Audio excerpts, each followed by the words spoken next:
Assalamualaikum warahmatullahi wabarakatuh. Pada video kali ini Ibu akan menjelaskan mengenai materi tentang cermin ya. Nah, cermin itu merupakan salah satu benda yang dapat memantulkan cahaya. Nah, apa saja macam-macamnya pada cermin? Yang pertama itu ada yang disebut dengan cermin datar ya. Nah, yang kedua itu ada yang disebut dengan cermin cekung. Lalu yang ketiga ada disebut dengan cermin cembung. Untuk selanjutnya Ibu akan menjelaskan bagaimana bayangan atau sifat-sifat istimewa pada cermin masing-masing ketiga ini ya. Jenis cermin yang pertama ini ada cermin datar. Pada cermin datar biasanya sering digunakan oleh kita sehari-hari ya. Contohnya pada saat aktivitas kita setelah selesai berdandan ya, memakai pakaian, pasti kita ingin tahu apakah sudah sesuai atau sudah cocok dengan badan kita. Pasti kita selalu untuk melihatnya dengan cermin ya. Nah, itu salah satu fungsi dari cermin datar dalam kehidupan sehari-hari. Sifat istimewa dari cermin datar itu ada yang disebut dengan tegak ya sifatnya. Lalu yang kedua ada yang disebut dengan sama besar.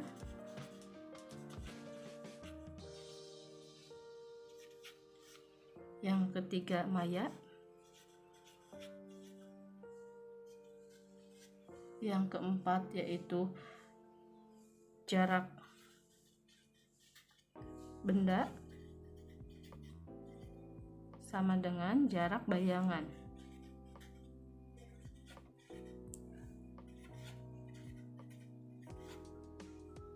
Jarak bayangan ya. Nah, maksudnya di sini ya satu persatu Ibu akan bahas yang tegak ya. Tegak dan sama besar itu ketika kita nih misalkan bercermin di depan cermin, berdiri nih ya posisinya, maka bayangan yang terjadi pada cermin tersebut itu sama ya. Berdiri ya bayangannya pun berdiri ya, berdiri tegak. Nah begitu ya. Terus badannya misalkan Ibu itu badannya agak sedikit lebar ya atau gemuk ya, pasti bayangannya pun akan gemuk, tidak mungkin bayangannya menjadi kurus ya. Nah itu salah satu contoh dari atau pengertian atau penjelasan dari nomor 1 dan nomor 2. Nah untuk yang ketiga ini bayangan cerminnya itu bersifatnya maya ya, karena ada di dalam cermin ya. Nah lalu yang keempat itu ada jarak benda dan jarak bayangannya itu sama ya. Ketika misalkan Ibu bercerminnya jaraknya 2 meter dari cermin, ya berarti bayangannya pun akan sama ya, terjadi bayangan pada cerminnya. Atau Ibu bercerminnya sangat dekat, berarti bayangannya pun akan sangat dekat. Nah begitu ya pengertian dari nomor 4. Ada satu lagi yang kelima yaitu kanan dan kiri terbalik ya. Maksudnya gimana? Nah, ketika kita bercermin, coba dipraktekkan atau kalian ingat ya. Ketika kita bercermin, kita mengangkat tangan kanan, pasti yang terjadi pada bayangan di cermin itu tangan kiri kalian ikut mengangkat. Nah, seperti itu ya, maksudnya kanan kiri terbalik ya. Seolah-olah sama ya itu tangan kanan, padahal itu yang mengangkat adalah tangan kiri ya. Nah, itu ya pada bayangannya. Nah, itu maksud dari sifat-sifat cermin datar ya. Nah ini yang kedua jenis cerminnya yaitu berupa jenis cermin cekung ya. Nah, jenis cermin cekung di sini cerminnya itu yang melengkung ke dalam artinya ya. Lalu bersifatnya mengumpulkan cahaya atau konvergen ya.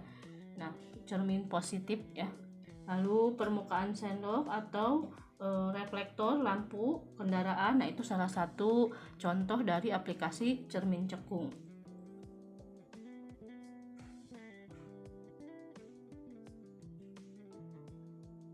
Pada cermin cekung itu memiliki 3 sinar istimewa ya. Nah ini 3 sifat cermin cekung ya yang harus dipahami. Ini ada 3. Yang pertama sinar datang sejajar sumbu utama akan dipantulkan melalui titik fokus ya. Lalu yang kedua, sinar datang melalui titik fokus dan dipantulkan sejajar sumbu utama. Yang ketiga, sinar datang melalui pusat kelengkungan dipantulkan lewat pusat kelengkungan kembali. Nah, di sini Ibu akan mempraktekkan sinar istimewa pada cermin cekung pada gambar di sini ya. Kita tadi yang pertama itu sinar datang sejajar sumbu utama. Berarti kita gambarkan. Nah, ini Ibu jelaskan terlebih dahulu ya. Nah, ini adalah yang garis ini, yang panjang adalah sumbu utama ya. Lalu di sini ada F itu titik fokus dan M itu adalah titik kelengkungan atau pusat kelengkungan. Nah, di antara dari sini belakang cermin itu disebutnya ruang 4 ya. Dan dari titik O ke F itu disebut dengan ruang 1. Dari titik F ke M itu disebut dengan ruang 2 ya. Dan dari titik ini ke sini disebut dengan ruang 3 ya.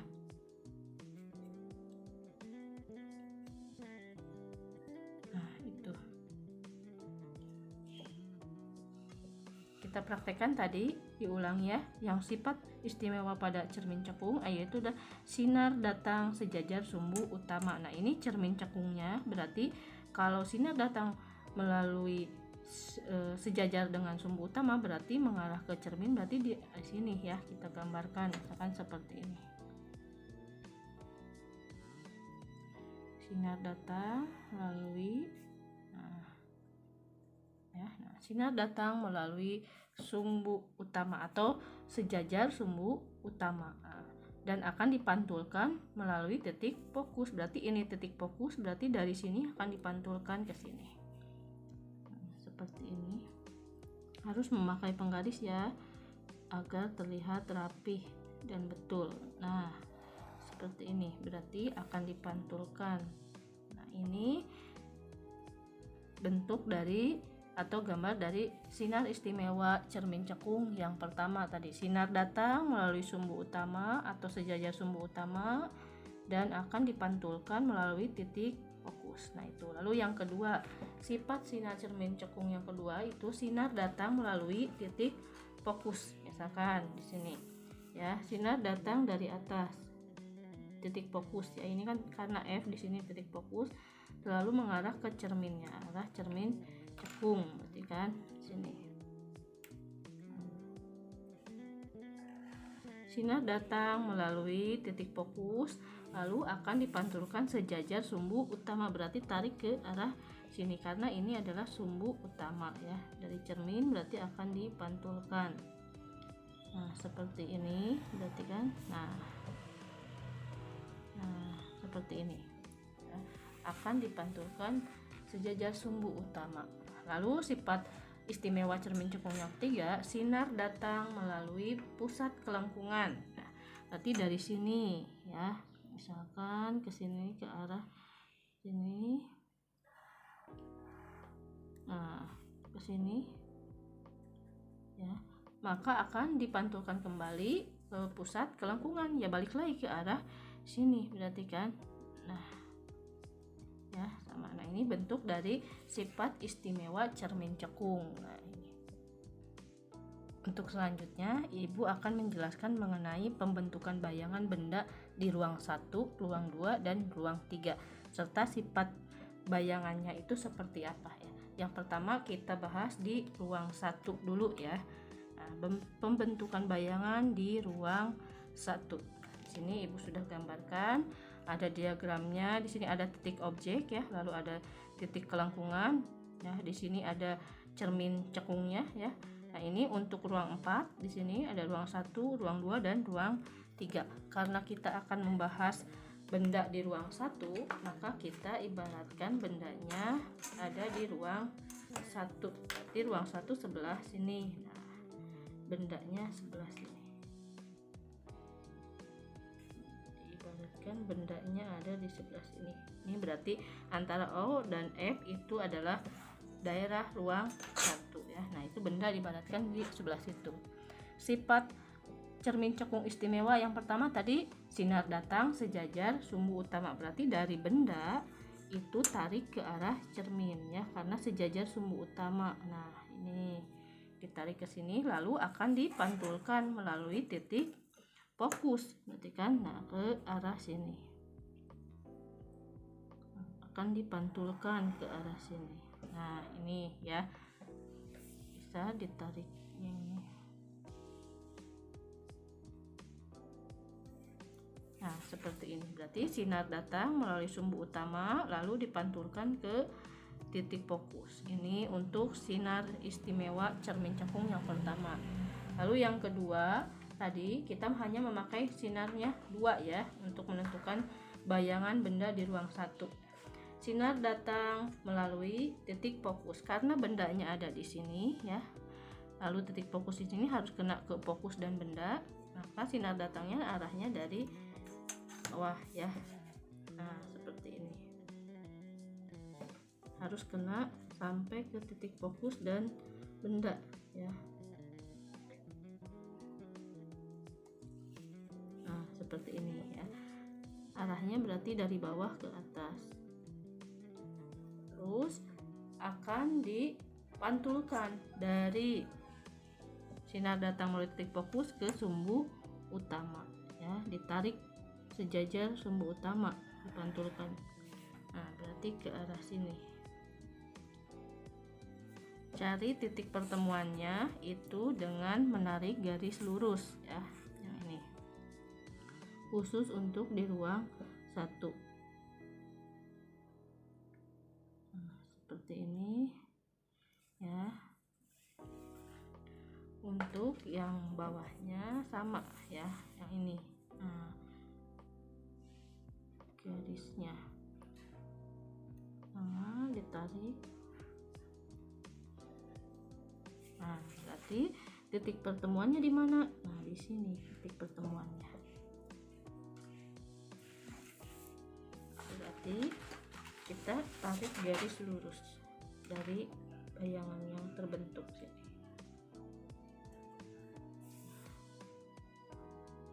Ini ya, ini bisa disimpulkan di sini, bisa dilihat ya. Nah, kita bisa menentukan pembentukan bayangannya. Ketika benda di ruang 1, maka bayangannya akan di ruang 4 ya, karena ini cermin cekung. Nah, ini berarti bayangannya ya. Nah, untuk sifatnya dari bayangan di ruang 1 itu seperti apa sifatnya? Sifat bayangannya.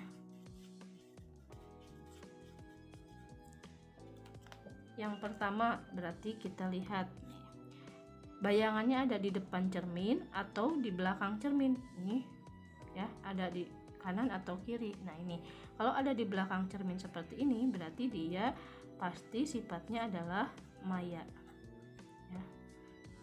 Lalu yang kedua, lihat ini bendanya lalu ini bayangannya, berarti lebih panjang yang mana ya?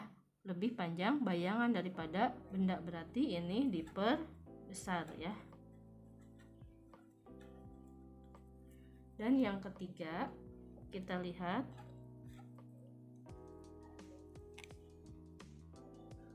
nah, ini untuk yang ketiga, lihat bayangannya sama ya, berdiri tegaknya sama ini ya. Nah, ada di atas sumbu utama, berarti dia di sini adalah tegak ya. Kalau ada bayangannya di bawah sumbu utama berarti dia terbalik ya, karena dia ada di atas sumbu utama maka dia tegak. Nah, ini sifat yang terbentuk pada ruang 1 ya, yang di sini ini bendanya di ruang 1, bayangannya akan di ruang 4 ya. Sifat bayangannya maya, diperbesar dan tegak. Kita bahas untuk pembentukan bayangan benda yang di ruang 2 ya. Sama prosesnya seperti ruang 1 tadi, menggunakan sifat istimewa cermin cekung dari yang nomor 1 dan nomor 2. Nah, kita praktekkan. Cahaya datang sejajar dengan sumbu utama ya. Sama sumbu utama di sini, berarti ini cerminnya dari atas, berarti kita tentukan dulu di sini bendanya ya. Misalkan bendanya di sini di ruang 2 ya.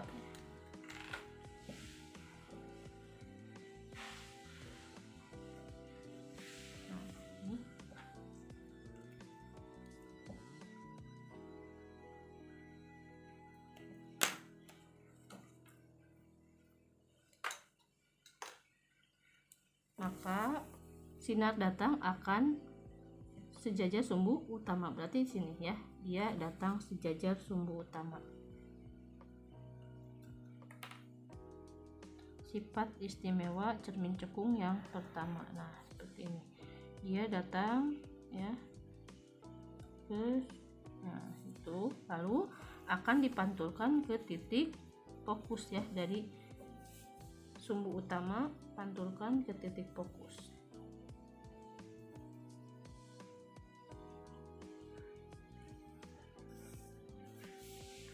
Nah, seperti ini. Lalu yang kedua, sinar datang melalui titik fokus dan dipantulkan ke sumbu utama ya. Nah, kira-kira dari atas atau dari bawah harus kena ke benda sama ke titik fokus ya. Berarti dari atas ya, kalau dari bawah berarti hanya kena fokusnya saja tapi tidak kena ke benda ya.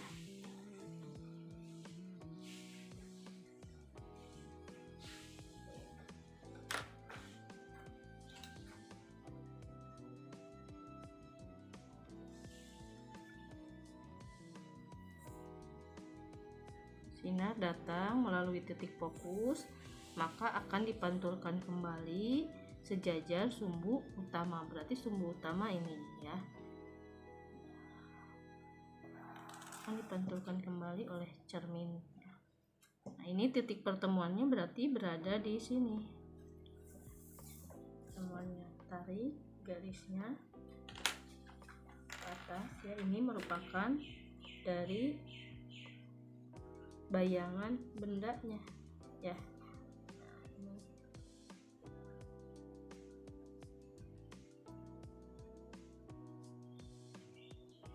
Nah, ini bayangan bendanya.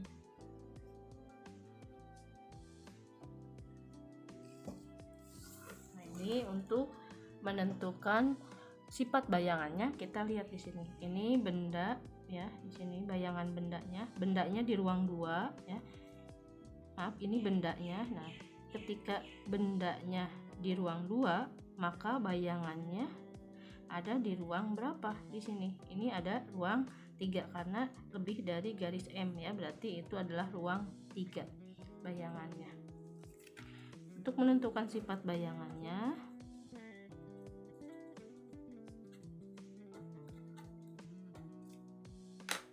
yang pertama kita lihat di sini untuk bayangannya, kira-kira apakah dia tegak atau terbalik? Terbalik ya. Kenapa terbalik? Karena dia berada di bawah sumbu utama ya. Lalu yang kedua, dia bayangannya yang ini ya. Nah, yang ini kira-kira ada di belakang cermin atau di depan cermin. Kalau di depan cermin, bayangannya ini ada di depan cermin ya, berarti itu sifatnya adalah nyata. Kalau di belakang cermin itu sifatnya adalah maya. Lalu yang ketiga, lihat ukurannya, lebih besar bayangan atau lebih besar benda? Lebih besar benda, artinya diperbesar. Nah, ini untuk sifat pembentukan bayangan di ruang 2 ya. Jadi sifatnya terbalik, nyata, dan diperbesar. Nah, untuk selanjutnya kita akan mempelajari mengenai pembentukan bayangan benda di ruang 3 ya. Nah, ruang 3 di sebelah mana? Harus diingat ya, ini ruang 1 antara O dan F, antara F dan M ini ruang 2, dan ini ruang 3. Lalu ini adalah ruang 4 ya, di belakang cermin cekung. Nah, ketika bayangan benda di ruang 3 itu seperti apa? Nah, kita gambarkan terlebih dahulu. Di ruang 3 berarti benda ada di daerah M, daerah sini ya. Itu ruang 3. Ibu gambarkan ini misalkan benda ya. Nah, kira-kira bayangannya di ruang mana dan sifatnya seperti apa? Kita gambarkan sesuai sifat istimewa cermin cekung. Nah, sinar datang itu sejajar sumbu utama, berarti ini benda sejajar sumbu utama ke arah cermin sebelah sini ya. Nah, berarti tinggal ditarik garis lurus ke arah cermin seperti ini ya. Nah, itu lalu dipantulkan ke titik fokus, akan dipantulkan ke sini.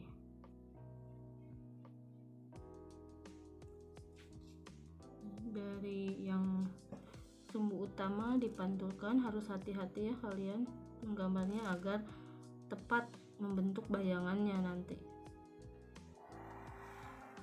Seperti ini dipantulkan ke titik fokus. Lalu yang kedua, sifat kedua itu sinar datang melalui titik fokus, berarti harus kena ke benda dan titik fokus ya, berarti dari atas ya. Kalau dari bawah berarti hanya kena ke titik fokus saja, tidak kena ke benda.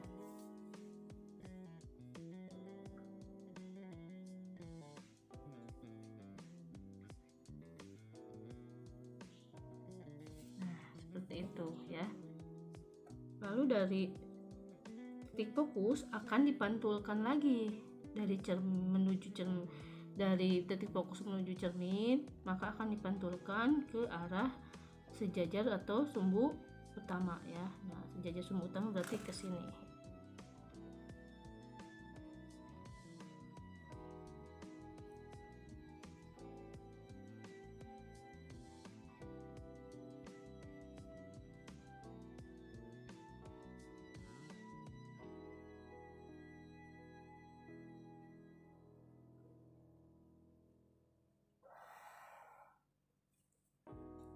Kira-kira titik pertemuannya di mana? Nah, ini titik pertemuannya ada di sini ya. Halang huruf ya, tidak apa-apa. Titik pertemuannya ada di sini.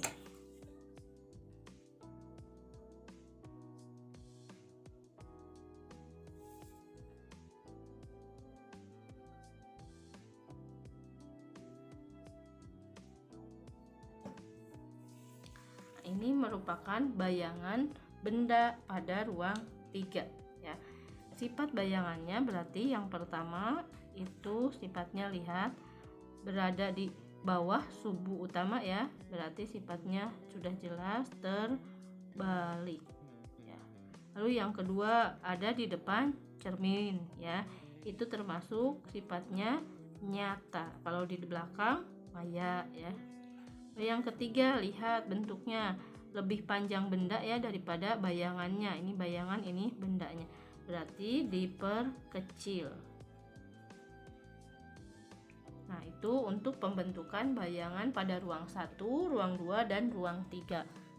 Untuk lebih paham kalian silahkan pelajari atau belajar mengilustrasikan sesuai dengan tadi yang Ibu sudah jelaskan di ruang 1, 2, dan 3. Nah, di sini Ibu akan menjelaskan tentang aturan 5 atau cara cepatnya menentukan kira-kira bayangan bendanya itu pada cermin cekung ada di ruang berapa gitu ya. Nah, dengan aturan 5 maksudnya seperti apa? Ketika nomor ruang benda ditambah dengan nomor ruang bayangan itu harus menghasilkan angka 5. Contohnya, jika benda di ruang 1 ya, maka bayangannya akan di ruang berapa? Hal yang menghasilkan angkanya 5, berarti 1 ditambah dengan 4 ya, maka bayangan akan di ruang 4 gitu ya. Nah, kita buktikan tadi yang sudah Ibu gambar, betul tidak bayangan ada di ruang 4? Nah, seperti ini ya. Jika benda di ruang 1, maka bayangannya ada di ruang 4, betul ya, itu aturan 5.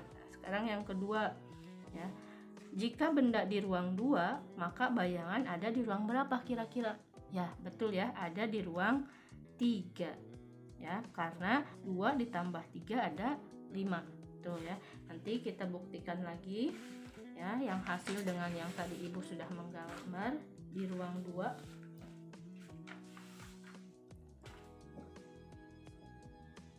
Ini untuk di ruang 2 tadi yang sudah Ibu gambar, betul ya, ini bendanya di ruang 2, ini bayangannya ada di ruang 3. Nah, betul aturan 5 ya. Nah, terus kita lanjutkan ke jika benda di ruang 3, maka bayangannya ada di ruang, betul ya, di ruang 2 karena 3 ditambah 2 itu 5. Betul tidak? Kita lihat, kita pastikan dengan hasil yang sudah Ibu gambar tadi. Nah, yang ini ya, betul ya, ini bendanya ada di ruang 3, maka bayangannya ada di ruang 2. Betul ya, dengan sistem 5 tadi ya, atau aturan 5 tersebut.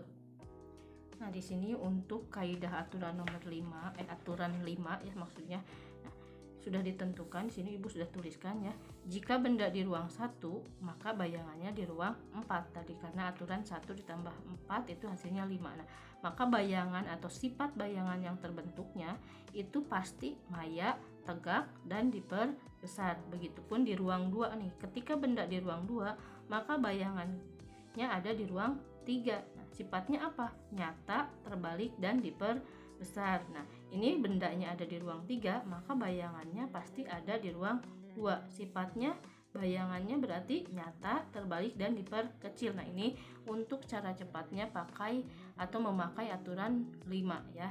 Nah, kita buktikan apakah betul atau tidak tadi. Nah, jika benda di ruang 1, maka bayangannya nyata, tegak, dan diperbesar. Nah, ini tadi yang sudah kita pelajari ya di awal. Nah, ini untuk karena bendanya di ruang 1, maka bayangannya di ruang 4. Nah, ini bayangannya yang ini ya, sifatnya maya, betul ya. Lalu ada di sini tegak, betul ya, dan diperbesar, betul, sama ya. Berarti mau pakai aturan 5 boleh, kalian bisa membuktikan dengan garis seperti ini atau diagramkan seperti ini ya, boleh. Lalu yang di ruang 2 coba kita lihat apakah sama sifatnya ya. Sifatnya ruang 2 di sini bayangannya ada di ruang 3 ya. Di sini. Nah, ini. Sifatnya sama tidak? Di sini ada nyata, berarti ada nyata, betul ya. Lalu yang kedua terbalik, betul ya. Dan diperbesar, ini sini betul juga sama ya. Ini sifat bayangan yang tadi Ibu gambarkan, dan dengan sistem aturan nomor 5 juga sama, ternyata di ruang 2. Dan terakhir ada di ruang 3 ya. Ketika benda ada di ruang 3 di sini ya, maka bayangan ada di ruang 2 ya. Nah, ini bayangannya sifatnya apa? Yang pertama nyata nih, dengan aturan nomor 5 dengan digambarkan Ibu, betul ya, nyata. Lalu terbalik ya, sama, betul, dan diperkecil ya, sama ya. Ternyata mau memakai aturan nomor 5 ataupun digambarkan dengan diagram, itu akan menghasilkan sifat yang sama ya. Nah, itu mungkin penjelasan atau pembelajaran hari ini mengenai cermin ya, pada cermin cekung ya. Ada macam-macamnya dan bagaimana kalian menentukan bayangannya, dan di ruang berapa. Ketika benda di ruang 1, maka bayangan ada di ruang berapa. Nah, itu untuk pembelajaran pada video kali ini. Mudah-mudahan kalian paham. Jika belum paham, silahkan diulangi videonya mulai dari awal atau dari sumber yang lain ya. Wabillahi taufiq wal hidayah. Wassalamualaikum warahmatullahi wabarakatuh.